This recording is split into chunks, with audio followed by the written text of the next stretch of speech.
और अब वक्त बिहार प्राइम का है। मैं हूं राजेश कुमार।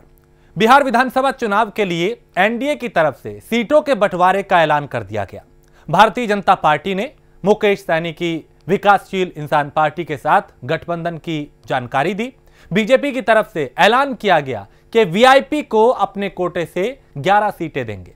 साथ ही भविष्य में मुकेश सहनी को विधानसभा परिषद की सीट भी दी जाएगी। बता दें कि एनडीए में जेडीयू को 122, बीजेपी को 121 सीट मिली है। इसमें से जदयू ने अपने खाते में हम पार्टी को 7 सीटें दी हैं, जबकि अब बीजेपी ने वीआईपी को 11 सीटें दी हैं।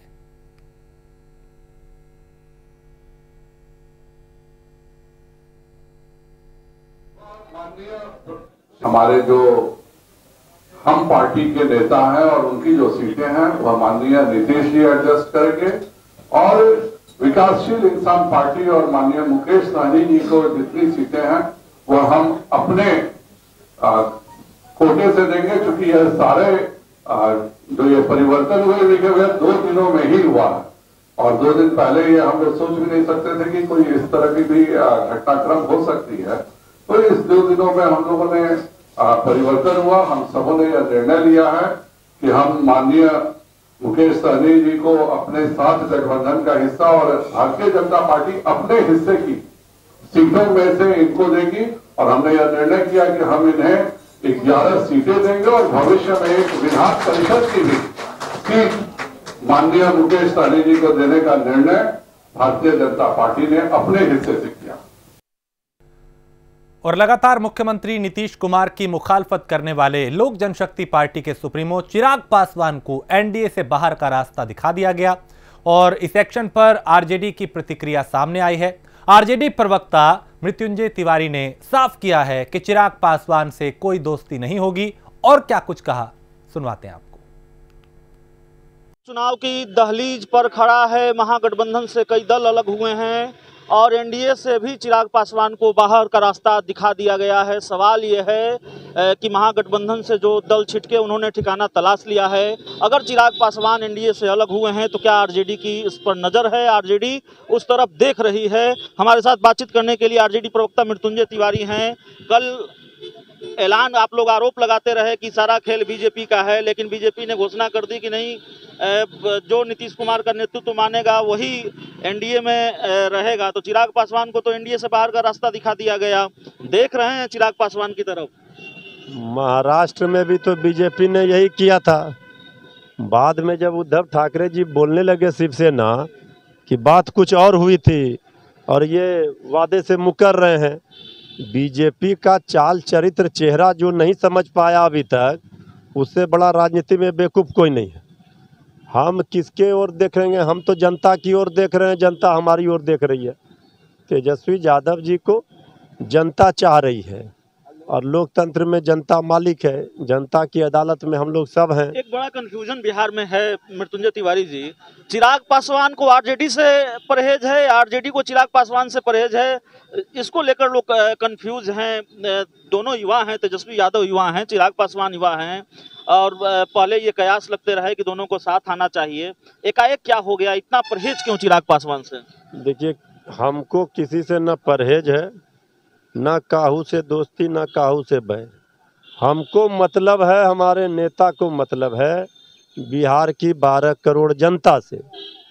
हमें ना चिंता सत्ता की है, ना हमारे किसी साथी कौन हमें छोड़कर जा रहा है, कौन हमें आ रहा है। हमारा जो अलायंस गठबंधन बन गया है वो मजबूती के साथ चुनाव मैदान में है। और एनडीए इसलिए घबराई हुई है, जो हम लोग को छोड़कर जा रही है, बटोर बटोर कर सबको ले गई। तो यही लोग ना 2019 में 0 पर आउट करवाए थे। 2020 के विधानसभा चुनाव में आपका सबसे बड़ा दुश्मन कौन है? भाई, हमारा सबसे बड़ा दुश्मन है एनडीए, जो सरकार सत्ता में है। तो दुश्मन के दुश्मन को दोस्त नहीं मानेंगे?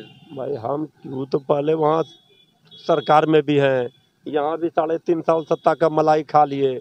अब जब उन्होंने देखा जनता का मूड और मिजाज कि अब जनता जो है तैयार है, तो फिर अब वो अपना बता रहे हैं कि नाकामी और सरकार नीतीश कुमार जी ने घोटाला किया। अरे भाई, यही काम ना तेजस्वी यादव जी इसी बात की लड़ाई न लड़ रहे हैं सड़क से लेकर सदन तक। आपको आज होश आया? अभी तक कहाँ थे? तो चिराग पासवान का ये चुनावी पैतरा है जो वो नीतीश कुमार का विरोध कर रहे हैं, नीतीश कुमार की नीतियों पर सवाल उठा रहे हैं। बातचीत करने की कोशिश कर रहे थे हम आरजेडी के प्रवक्ता मृत्युंजय तिवारी से, और जाहिर है दूरी है आरजेडी और चिराग पासवान के बीच, आरजेडी और लोक जनशक्ति पार्टी के बीच। कंफ्यूजन अब भी है कि चिराग पासवान को आरजेडी से परहेज है या फिर आरजेडी को चिराग पासवान से परहेज है। लेकिन आरजेडी ये सवाल जरूर पूछ रही है, मृत्युंजय तिवारी ये सवाल जरूर पूछ रहे हैं कि 3 साल से ज्यादा तक आप सत्ता की मलाई खाते रहे, तब चिराग पासवान कहाँ थे, तब चिराग पासवान को गलतियां, तब चिराग पासवान को नीतीश की नीतियों में गड़बड़ी क्यों नजर नहीं आई। प्राइम न्यूज के लिए अभिषेक मिश्रा, पटना। आरजेडी नेता डॉक्टर धर्मेंद्र ने कहा कि अगर बिहार में महागठबंधन की सरकार बनती है तो निश्चित तौर पे बिहार के सीएम तेजस्वी यादव होंगे। उन्होंने तेज प्रताप और तेजस्वी यादव पर झूठा मुकदमा किए जाने की सरकार की एक साजिश को बताया, और उन्होंने ये भी कहा कि इस झूठे मुकदमे से सरकार की मंशा साफ हो गई है। इनकी लोकप्रियता से घबराकर इस तरह का काम किया जा रहा है जिसे किसी भी कीमत पे सही नहीं ठहराया जा सकता। और उन्होंने कहा कि हमारे तेजस्वी यादव जी का पहला मुद्दा होगा बिहार की बेरोजगारों को रोजगार देना, और फिर दूसरा स्वास्थ्य से लेके शिक्षा सुविधाओं को बेहतर करना। हमारे पार्टी का जो चुनावी मैनिफेस्टो है, हमारे दल के जो मुख्यमंत्री पद के जो दावेदार हैं माननीय श्री तेजस्वी प्रसाद यादव जी, उन्होंने कहा है कि जब हमारी सरकार बनेगी तो जो पहला कैबिनेट होगा उसमें बिहार के कम से कम 10 लाख लोगों को नौकरी दिया जाएगा। और हमारा ऐसा सोच है कि उस 10 लाख में से ज़्यादा लोग हरनौत विधानसभा क्षेत्र के बेरोजगार लोगों को नौकरी देने का काम मेरे द्वारा किया जाएगा। तो यानी बेरोजगारों को रोजगार देना मेन मुद्दा है आपके चुनाव? मेन मुद्दा हम लोगों का है कि बेरोजगारों को रोजगार देना और स्वास्थ्य के क्षेत्र में जितना ज़्यादा से ज़्यादा काम हो सके, क्योंकि हमारा पूरा बिहार का स्वास्थ्य सिस्टम पूरा फेल्योर है।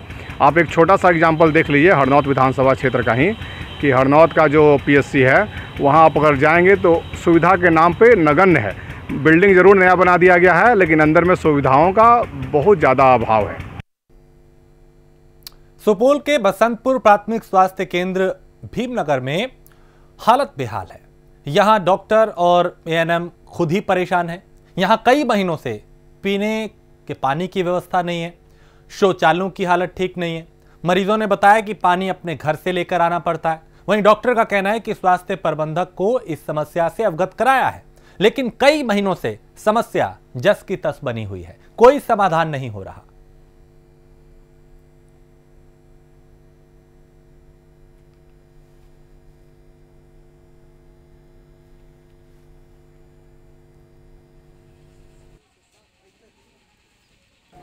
प्रदेश में महिलाओं पर अत्याचार लगातार बढ़ रहा है। इसे लेकर मुजफ्फरपुर में युवाओं में आक्रोश है और युवाओं ने आक्रोश मार्च भी निकाला। इस दौरान सभी लोगों ने अपने मुंह पे काली पट्टी बांधकर प्रदर्शन किया, एक तरीके से नाराजगी दिखाई। वहीं युवाओं ने बताया कि दिन प्रतिदिन लगातार महिलाओं पर अत्याचार बढ़ रहे हैं। आज जो हम लोग ये प्रोटेस्ट कर रहे हैं, हमारा जो अहम मकसद है वो है कि हम लोग को अब ज़रूरत है कि ये बलात्कार के ख़िलाफ़ आकर एक लड़ाई लड़ें। जैसा कि हम लोग एक सजग समाज है और एक सजग समाज में ये बलात्कार कभी बर्दाश्त नहीं किया जा सकता। अभी आए दिन ये बलात्कार की घटनाएं आ रही हैं और एक NRCB national crime records bureau की रिपोर्ट है जो 2018 में आई थी कि हर 15 मिनट में हमारे यहाँ एक बलात्कार हो रहा है, जो हमारे लिए बहुत शर्म की बात है।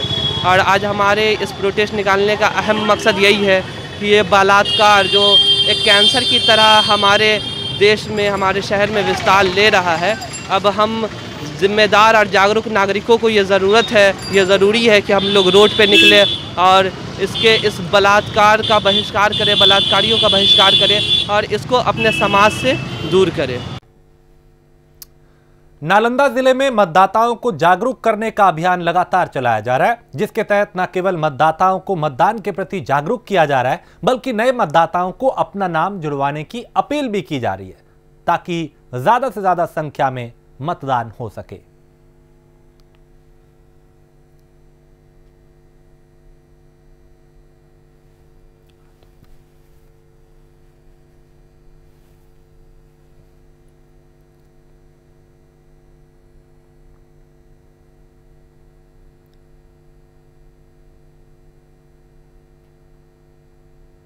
उधर मुंगेर में पुलिस को बड़ी कामयाबी हाथ लगी, जहां तलाशी अभियान के दौरान पुलिस ने 1385 लीटर शराब बरामद की है।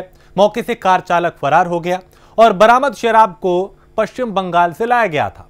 पुलिस फिलहाल फरार चालक की तलाश कर रही है।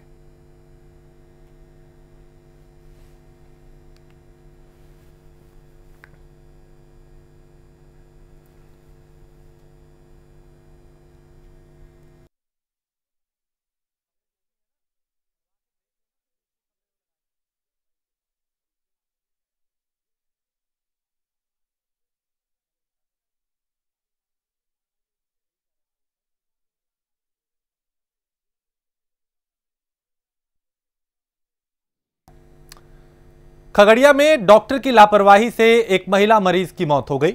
महिला का कई दिन से इलाज चल रहा था। पीड़ित परिजनों ने बताया कि महिला गर्भवती थी। डॉक्टर्स ने महिला का ऑपरेशन कर बच्चे को बचा लिया, लेकिन महिला को नहीं बचाया जा सका और इसका सीधा आरोप डॉक्टर्स पे लगाया कि डॉक्टर्स की लापरवाही के चलते महिला की मौत हुई।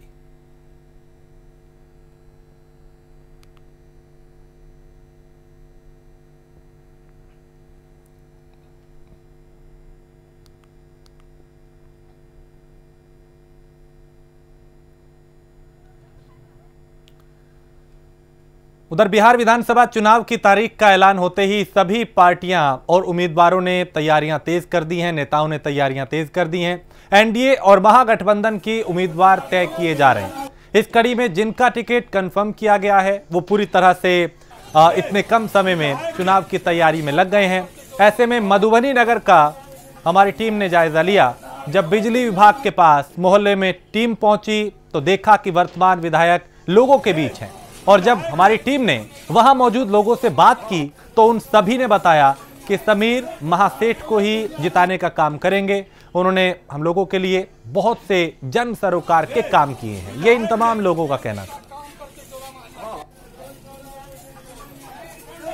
जहां तक मुमकिन हुआ है काम किए हैं और बहुत सारा काम बाकी है। जैसे आपके सामने ये शहर की रोड है और भी जगह पे काम उन्होंने किया है। हमारे कोतवाली चौक वगैरह पे नल वगैरह का इंतज़ाम किया है। हमारे दरगाह पर नमाज जनाजा के लिए उन्होंने ये ढलैया वगैरह कराया है। काम बहुत किया है इन्होंने अपने स्तर से, और भी बहुत सारा मौका अगर जनता दे तो काम करेंगे। आप लोग अगले विधानसभा चुनाव होने वाला है, आप लोग अगर वो राजद से टिकट लेके आते हैं तो आप लोग उनको जिताएंगे?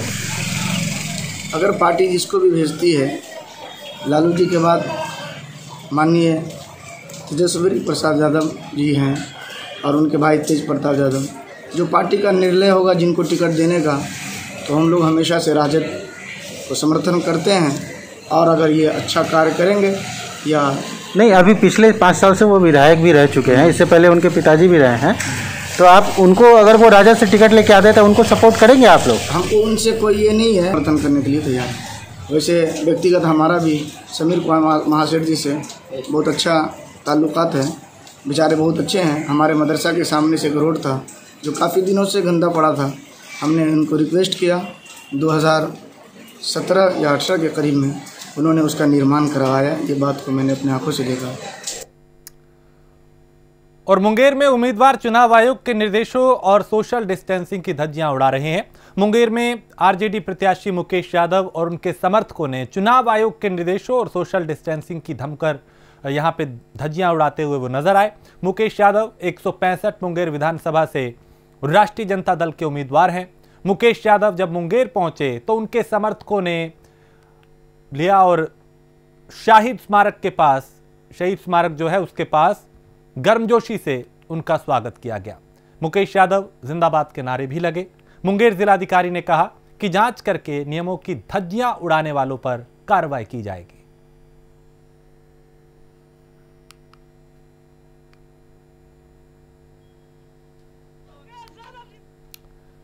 विधानसभा चुनाव के मद्देनजर सीमा क्षेत्र में आपराधिक गतिविधियों पर अंकुश लगाने और चुनाव के दिन लोगों की आवाजाही पर रोक लगाने समेत अन्य मुद्दों को लेकर सीमावर्ती नेपाल के रानी थाना में सुरक्षा अधिकारियों की बैठक आयोजित की गई। इस संबंध में डीएसपी गौतम कुमार ने ये जानकारी दी कि बैठक का मुख्य उद्देश्य स्वच्छ और निष्पक्ष चुनाव को लेकर 4 बिंदुओं पर चर्चा की गई, जिसमें चुनाव के दिन सीमा सील, लोगों की आवाजाही पर पूर्ण प्रतिबंध, नोटों और हथियार तस्करों पर पैनी नजर रखी जाएगी।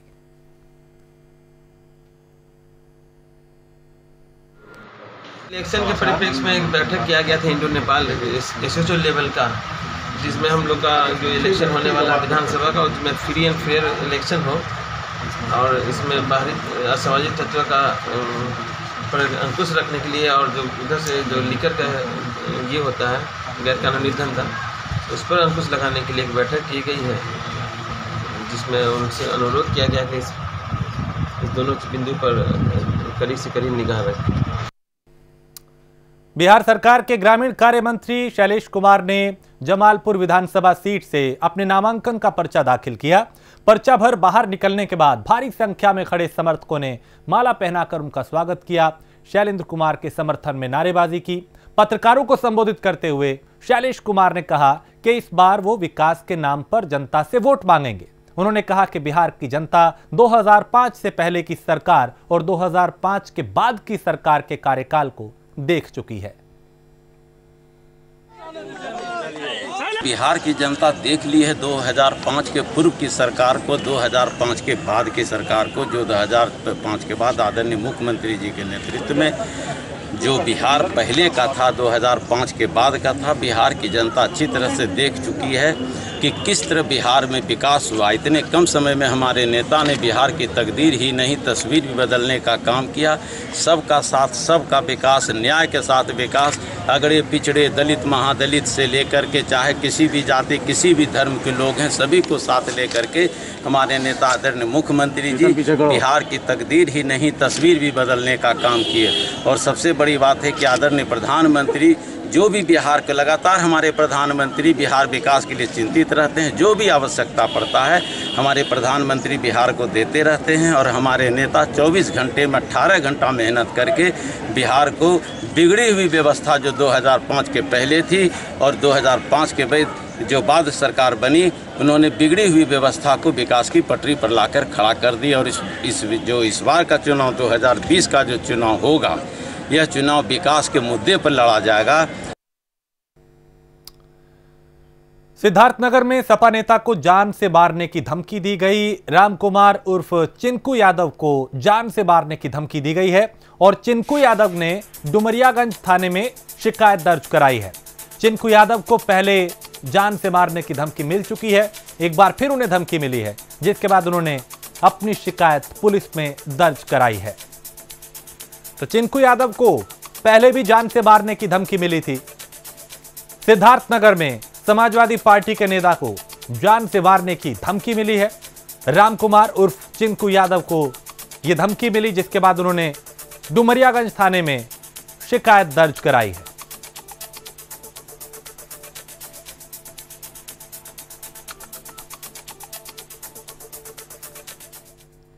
अगली खबर बरेली से है, जहां एक किन्नर की बेरहमी से पिटाई की गई। बच्चा चोरी के शक में भीड़ ने किन्नर को बेरहमी से पीटा। किन्नर की पिटाई का वीडियो सोशल मीडिया पे वायरल हो रहा है।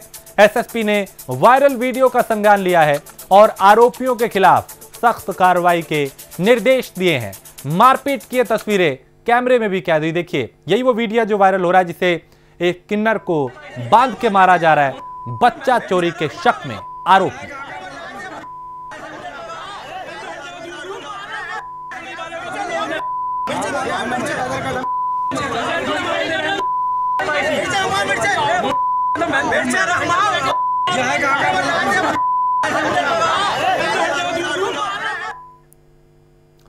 कृषि बिल को लेकर जहां विपक्ष सरकार पर हमलावर है और किसानों के साथ सड़क पर है, वहीं बीजेपी कृषि बिल को लेकर किसानों को जागरूक कर रही है और बिल की खासियत बता रही है। हमारे संवाददाता विजय गौड़ ने विधायक पंकज सिंह से बात की।